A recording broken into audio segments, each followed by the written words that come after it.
গ্রামে ফিরে বাবু, মন ভালো লাগছে তো? খুব ভালো লাগছে কাকা। শহরের রাস্তায় হর্নের শব্দ ছাড়া আর কিছুই শোনা যায় না। আর এখানে দেখো, পাখির ডাক, বাতাসের শব্দ।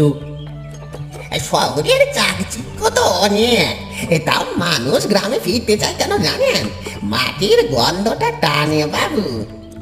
ঠিক বলেছেন কাকা। শহরে থাকতে থাকতে মনে হতো নিঃশ্বাস নিতেও কেমন কষ্ট হয়। আর এখানে এখানে আসতে এই বুকটা একেবারে হালকা লাগছে। আপনার বাবা মা তো আপনার আসার খবর শুনে সেই সকাল থেকে অপেক্ষা করছেন। মা সবসময় এমনই, একটু দেরি হলেই ভাবনা শুরু করে দেয়। সেটাই তো মায়ের ভালোবাসা বাবু, এই জন্যই তো গ্রামের টান এত বেশি। ঠিক বলেছেন। তা কাকা, আর কত দূর গো বাড়ি? এই তো, এই আর একটু গেলেই পৌঁছে যাব।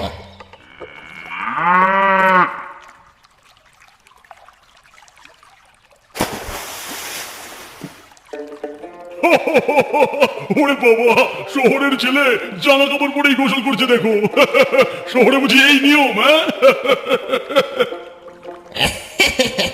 আরে ছেড়ে দাও ছেড়ে দাও, এই অনেকদিন পর গ্রামে এসেছে কিনা, এই খুশিতে বুঝি মাথা ঠিক নেই। এ কি রে বাবা, তুই ভিজে গেলি কি করে? চর বাঁধাবি নাকি এখন? সারা রাস্তা এইভাবে এলি?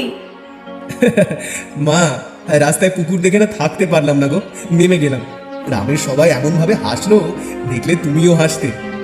পাগল ছেলে আমার। শহরে গিয়ে বুদ্ধি আরো কমে গেছে দেখছি। যা, জামা বদল করে আয়, আমি খাবার বেড়ে দিচ্ছি। রাজু মামা, তুমি কবে এলে? আমি তো তোমার জন্য অনেক দিন অপেক্ষা করছি। আমার জন্য চকলেট আনোনি? তুই তো রোজ এসে জিজ্ঞেস করতিস রাজু মামা কবে আসবে। না গো কাকিমা, আমি তো এমনিই জিজ্ঞেস করতাম। এই নে পড়ি, তোর জন্যই আনা। আর দেখ তো, তোর পুতুলটার জন্য একটা ছোট্ট ফিতে আনলাম।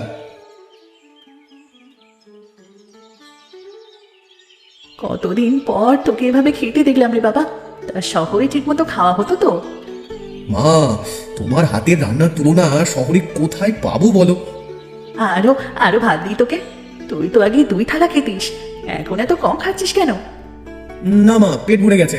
শহরে গিয়ে খাবার পরিমাণটাও কমে গিয়েছিল। এখন আবার আগের মতো করে নেবো ধীরে ধীরে। সেটাই ভালো। শরীর স্বাস্থ্য ঠিক না থাকলে কোনো কাজই ভালো করে করা যায় না বাবা। কিরে, খাওয়া হয়ে গেছে তো? পুকুরে ভিজে আসার গল্প শুনলাম। হ্যাঁ বাবা, লোভ সামলাতে পারিনি। ছোটবেলার মতোই আছিস দেখছি, একটুও বদলাসনি। কিছু কিছু জিনিস তো বদলানো যায় না বাবা। তাই তো দেখছি। যাক, খেয়ে নে তাড়াতাড়ি, বিশ্রাম নে।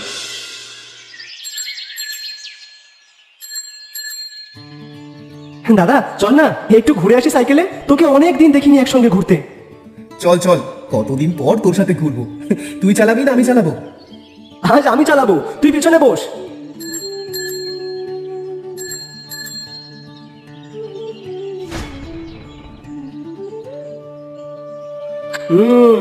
আরে শহরের খাবার তো এর কাছে কিছুই না দাদা, তাই না? সেটাই তো, এই মজাটা শহরে কোথায় পাবো বল?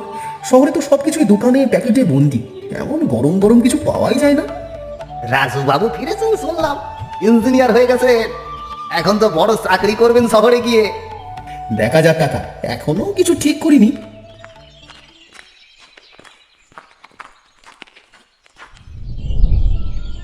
দাদা, ওই সঞ্জয় দা তো তোর সাথে কথাও বললো না। কেমন ভাব নিয়ে গেল দেখলি? শহরে চাকরি পেয়ে মাথায় উঠে গেছে মনে হয়। থাক না, ওর যা মনে হয়েছে হয়েছে। চল বাড়ি ফিরি, বাবা এসে পড়বে বাজার থেকে, দেরি হলে চিন্তা করবে। দাদা, তুই সত্যি গ্রামে থেকে যাবি? আমার তো ভালোই লাগবে যদি তুই থেকে যাস। তোকে ছাড়া বাড়িটা কেমন খালি খালি লাগে। দেখা যাক বাবু, এখনো কিছু ঠিক হয়নি, তবে মনে মনে আমারও ইচ্ছে গ্রামেই থাকার।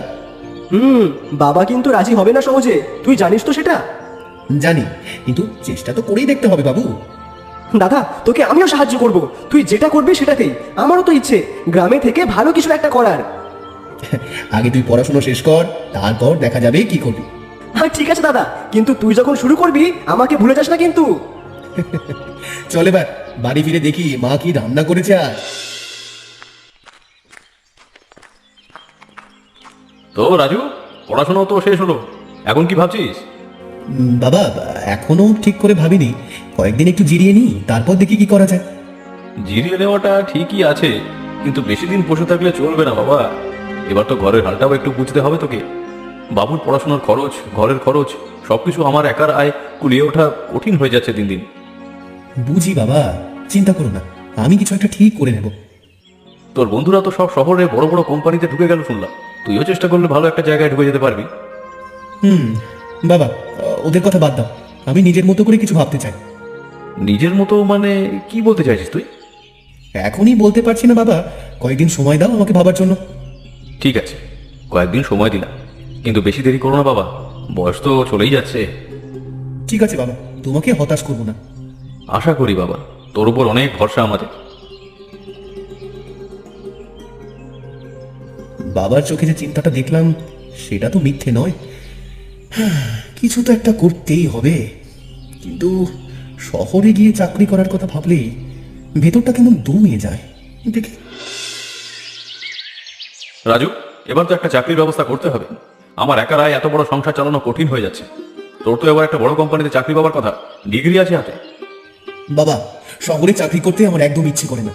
আমি ভেবেছিলাম গ্রামে কিছু একটা ব্যবসা শুরু করবো, নিজের মতো কিছু একটা গড়ে তুলবো। গ্রামে কি চাকরি পাবি তুই? এখানে তো কোনো কাজই নেই ভালো করে। শহরে না গেলে তোর মতো ছেলের কোনো ভবিষ্যৎ নেই। বাবা, দাদা তো বলছে ভেবে দেখতে। তুই মাঝে কথা বলিস না বাবু, হে উঠে যা।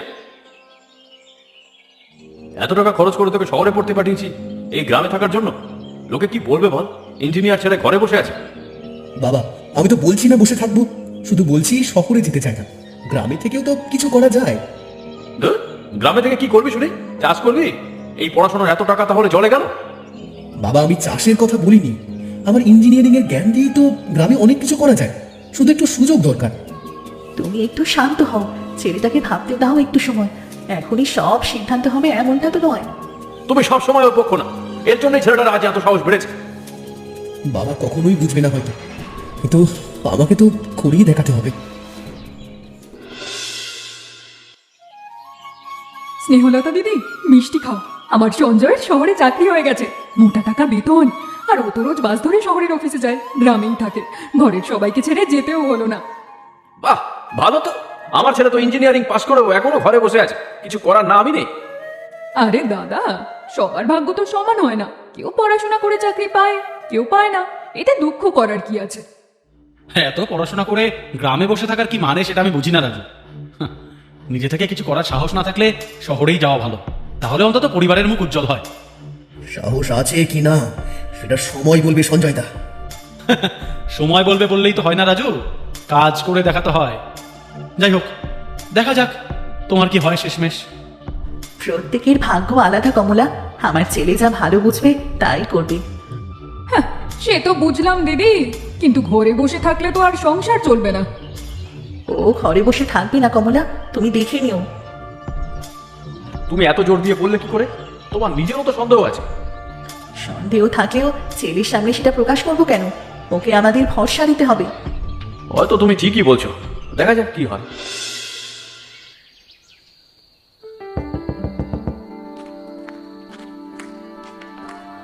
রাজু, ঘুম আসনি? না মা, ঘুম আসছে না, মাথায় অনেক কথা ঘুরছে। এই গহনাগুলো আমার বিয়ের সময় তোর দিদিমা দিয়েছিলেন। তোর বাবাকে না বলেই এতদিন রেখে দিয়েছিলাম, ভেবেছিলাম তোদের বিয়েতে লাগবে। কিন্তু আজ মনে হচ্ছে তোর স্বপ্নের চেয়ে বড় কিছুই নেই আমার কাছে। মা, এটা তোমার শেষ সম্পদ, আমি এটা নিতে পারবো না। তুই আমার ছেলে, তোর স্বপ্নের চেয়ে বড় কিছুই নেই আমার কাছে বাবা। যা করবি মন দিয়ে কর, আর কারো কথায় কান দিস না। সঞ্জয় যা বলেছে সেসব ভুলে যা। কিন্তু মা, বাবা যদি জানতে পারে তুমি ওসব না বলে দিয়ে দিয়েছো, তবে তবে কি হবে মা? তোর বাবাকে আমি বুঝিয়ে বলবো, তুই শুধু নিজের কাজ মন দিয়ে কর।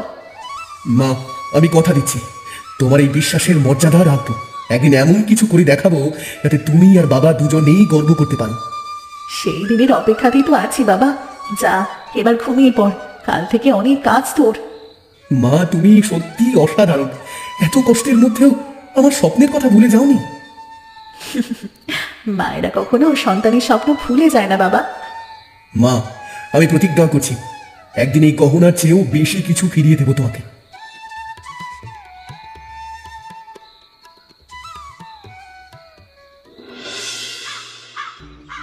এই ভাঙা ঘরটা নিয়ে কি করবি রে? এটা তো বহু দিন ধরে পড়ে আছে। বিকাশ, আমি এখানে একটা গ্যারেজ বানাতে চাই। বাইক, ভ্যান, গাড়ি সারানোর দোকান আর কি। গ্রামে তো এমন কিছু নেই এখনো, সবাইকে শহরে যেতে হয় ওই ছোট্ট একটা কাজের জন্য। আইডিয়া তো ভালো, কিন্তু টাকা লাগবে তো যন্ত্রপাতির জন্য। ঘর ঠিক করতেও অনেক খরচ। মায়ের গহনা বিক্রি করে কিছু টাকা পেয়েছি, কিন্তু যন্ত্রপাতির দাম দেখে বুঝলাম আরো কিছু টাকা লাগবে। টাকা দিতে পারি রাজু, কিন্তু টাকাটা সময় মতো ফিরিয়ে দিতে হবে। চলবে নিতাই কাকা, একটু সুযোগ দিন, আমি সময় মতো টাকা ফিরিয়ে দেবো। ঠিক আছে, তোমার বাবার মুখ চেয়ে দিচ্ছি, কিন্তু মনে রেখো 3 মাসের মধ্যে কিন্তু ছাড় টাকাটা দিতে হবে। চিন্তা করবেন না কাকা, আমি ঠিক সময়ে সব শোধ করে দেবো। এই এত বড় ঝুঁকি নিচ্ছিস, ভয় লাগছে না তোর? ভয় তো লাগছেই বিকাশ, কিন্তু এখন পিছিয়ে গেলে চলবে না। দেখ রাজু, এই টুলগুলো তো এখনো ভালো আছে, কাজে লাগবে। কিছু টাকা তো এতেই বেঁচে গেল। দেখলি, শুরু করার আগেই কিছু একটা জোগাড় হয়ে গেল, এটাই হয়তো ভালো লক্ষণ। এবার নামটা কি দিবি দোকানের? রাজু অটো গ্যারেজ রাখলে কেমন হয়? হ্যাঁ, সহজ আর মনে রাখার মতো। নামটা ভালোই লাগছে। চল একটা সাইনবোর্ড বানিয়ে টাঙিয়ে দি কালকে। রাজু, দেখছি নতুন দোকান দিয়েছো, কিন্তু গ্রামের মানুষ কি আসবে এখানে? দেখো, সবাই তো শহরে গাড়ি সারাতে যায়। দেখা যাক কাকা, একটু সময় দিন, বিশ্বাস আছে মানুষ আসবে একদিন।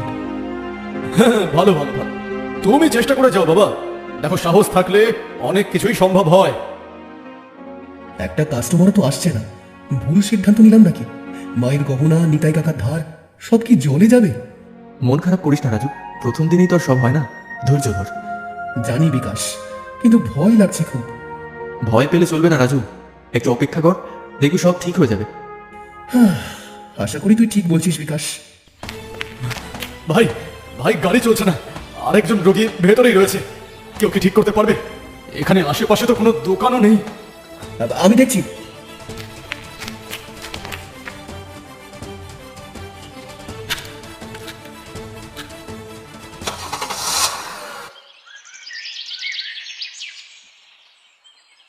বাহ রাজু, শেষে তেল কালি মেখে গ্যারেজেই থিতু হয়ে গেলি, হ্যাঁ? ইঞ্জিনিয়ারিং করে এই কাজ করার যে কি মানে সেটা আমি বুঝি না বাবা। কাজ যেটাই হোক, নিজের চেষ্টায় করলে ছোট হয় না সঞ্জয় দা। তুমিও তো অফিসে কাজ করো, আমিও এখানে করি, তফাৎ কোথায়? তুলনা করার মতো কিছু নেই আসলে। চলি। দিদি, শুনলাম তোমার ছেলে তো এখন তেলকালি মাখা গ্যারেজ চালাচ্ছে। আমার সঞ্জয়ের মতো অফিসে বসে কাজ করলে ভালো হতো না? আর শুনলাম ও তো নাকি ঠিক মতো গাড়ি সারাতেও পারে না, একজনের বাইক নাকি আরো খারাপ করে দিয়েছে বলে শুনছি। এইসব কথা কোথায় শুনলে কমলা? আমার ছেলের কাজ নিয়ে মিথ্যে কথা ছড়ানোর কোনো দরকার নেই। আমি তো শুনেছি বলেই বললাম দিদি, সত্যি মিথ্যা যাচাই করা তো আর আমার কাজ নয়। যাচাই না করে এসব কথা ছড়ানো ঠিক না কমলা, এতে মানুষের ক্ষতি হতে পারে। ঠিক আছে, আমি চললাম দিদি, ভালো থেকো। মানুষ কেন এমন হয়, অন্যের ভালো দেখলে সহ্য করতে পারে না। রাজু, এই রাজু, মন খারাপ করিস না রে। যারা তোর কাজ দেখেছে তারা তো জানে সত্যিটা কি। গুজব বেশি দিন টিকবে না রে। জানি বিকাশ, কিন্তু এত কষ্ট করে যা বানিয়েছি, তাই ভাবে মিথ্যা কথায় ভেঙে যাক তা চাই না। ভাঙবে না রাজু, তুই বিশ্বাস রাখ। আমরা দুজন মিলে আরো ভালো কাজ করে দেখিয়ে দেবো সবাইকে। তোর কথায় সাহস পাই রে বিকাশ। চল কাজে ফিরি আবার।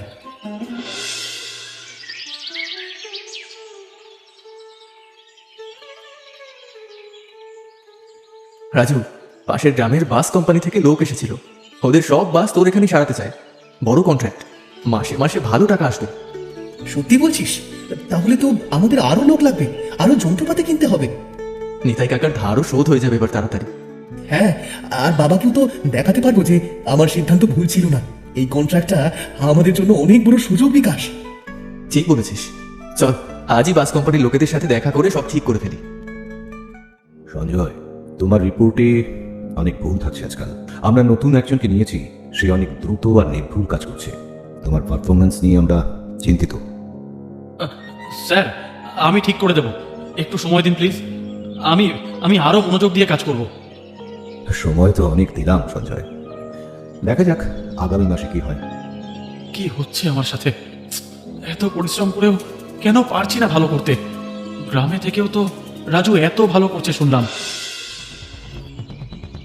সঞ্জয়, আমাদের কোম্পানির নিয়ম বলছে পারফরমেন্স ভালো না হলে এই মাসের পর তোমার আর প্রয়োজন হবে না। ক্ষমা করো, কিন্তু সিদ্ধান্ত হয়ে গেছে ওপর থেকে। স্যার স্যার এভাবে বলবেন না, আমার পরিবার আছে, একটু একটু সময় দিন। দুঃখিত সঞ্জয়, কিন্তু আমার হাতে কিছু নেই। এখন কি হবে রে সঞ্জয়? সংসার চলবে কি করে? ঘরে টানাটানি তো এমনিতেই আছে। জানি না মা, বুঝতে পারছি না কি করবো এখন। শহরে আর কোথায় চাকরি খুঁজবো জানি না, নতুন করে শুরু করতেও তো সময় লাগবে। এখন কি হবে আমাদের? তোমার বাবার রেখে যাওয়া সামান্য জমিটুকু ছাড়া তো আমাদের হাতে আর কিছুই নেই। জানি না মা, জানি না, কিন্তু হাল ছেড়ে দিলে তো চলবে না, কিছু একটা তো করতেই হবে আমাকে। তুই কি ভেবেছিস কি করবি এখন? জানি না মা, কিন্তু হাত পাততে হলেও তো যেতে হবে কোথাও। আমার সেই দিনের কথা মনে পড়ছে, যেদিন আমরা রাজুর বাবাকে অপমান করেছিলাম, আর আজ আমাদেরই এমন দিন দেখতে হচ্ছে। মা মা লজ্জা লাগছে আমার, কিন্তু কিন্তু একবার হয়তো গিয়ে ক্ষমা চাওয়াটাই ভালো হবে। হয়তো তুই ঠিকই বলেছিস বাবা, গর্ব দেখানোর সময় এখন আর নয়। কাল সকালেই যাব মা, হ্যাঁ আমি ঠিক করে ফেলেছি, কাল সকালেই যাব। আমিও তোর সাথে যাব বাবা, একা যেতে দেবো না তোকে। কমলা কাকিমা, সঞ্জয় দা এখানে? রাজু বাবা, আমরা অনেক খারাপ কথা বলেছি তোমাকে, তোমার মাকেও, এমনকি তোমার কাজ নিয়ে গ্রামে মিথ্যা কথা ছড়িয়েছি। আজ ক্ষমা চাইতে এসেছি। রাজু রাজু আমার চাকরিটা চলে গেছে, অনেক জায়গায় খুঁজেছি কিন্তু কোথাও কাজ পাচ্ছি না। তুই তুই যদি তোর গ্যারেজে আমার একটা কাজ দিস, আমি আমি কথা দিচ্ছি আমি মন দিয়ে করব। রাজু, তোর যা মনে হয় তুই সিদ্ধান্ত নে, আমি কিছু বলবো না। রাজু বাবা, আমি জানি আমরা তোমাদের অনেক কষ্ট দিয়েছি, কিন্তু আজ আর কোথাও যাওয়ার জায়গা নেই আমাদের। তুই যদি না বলিস বুঝবো আমার এটাই প্রাপ্য ছিল, কিন্তু কিন্তু একবার শুধু ভেবে দেখিস। রাজু বাবা, দয়া করো আমাদের ওপর। জানি আমি তোর কাছে কিছু চাওয়ার অধিকার রাখি না, তবুও এসেছি, কারণ কারণ আর কোনো উপায় আমার নেই।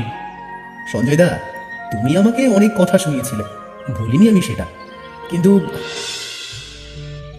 এটা তোমার নিয়োগপত্র সঞ্জয় দা। কিন্তু একটা কথা শুনে রাখো, এখানে তোমাকে অফিসের মতো বসে থাকা চলবে না, হাত কালি করে কাজ শিখতে হবে। প্রথম দিকে বেতনও কম পাবে। রাজু, আমি আমি বুঝতে পারছি না কি বলবো, এত কিছু পরেও তুই।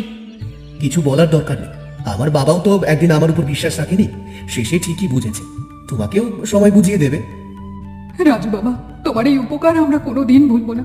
তুমি আমাদের যা দিলে তার প্রতিদান দেওয়ার মতো কিছুই নেই আমাদের কাছে।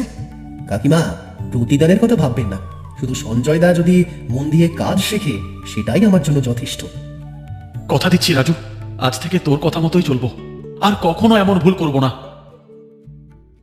আমি ভুলছিলাম রাজু, তুই যা করেছিস তার জন্য আজ আমার গর্ব হচ্ছে। শহরের চাকরির চেয়ে এই গ্যারেজ অনেক বড় কিছু হয়ে উঠেছে, আর আজ তুই যা করলি সঞ্জয়ের জন্য, তাতে আমি আরো গর্বিত। আমার ছেলে সেই মায়ের গয়নার দাম বুঝিয়ে দিল আজ। তুমি তো ঠিক দিন থেকে বিশ্বাস করেছিলে ওর উপর, আমি দেরিতে বুঝলাম। দেরিতে হলেও বুঝেছো তো, এটাই বড় কথা। রাজু মামা, তুমি না সবচেয়ে ভালো, আমার বাবাকেও একদিন কাজ শিখিয়ে দিও তো। নিশ্চয়ই দেব রে পড়ি, তুইও বড় হয়ে আমার সাথে কাজ করবি নাকি? হ্যাঁ হ্যাঁ হ্যাঁ, আমিও গাড়ি সারাবো বড় হয়ে।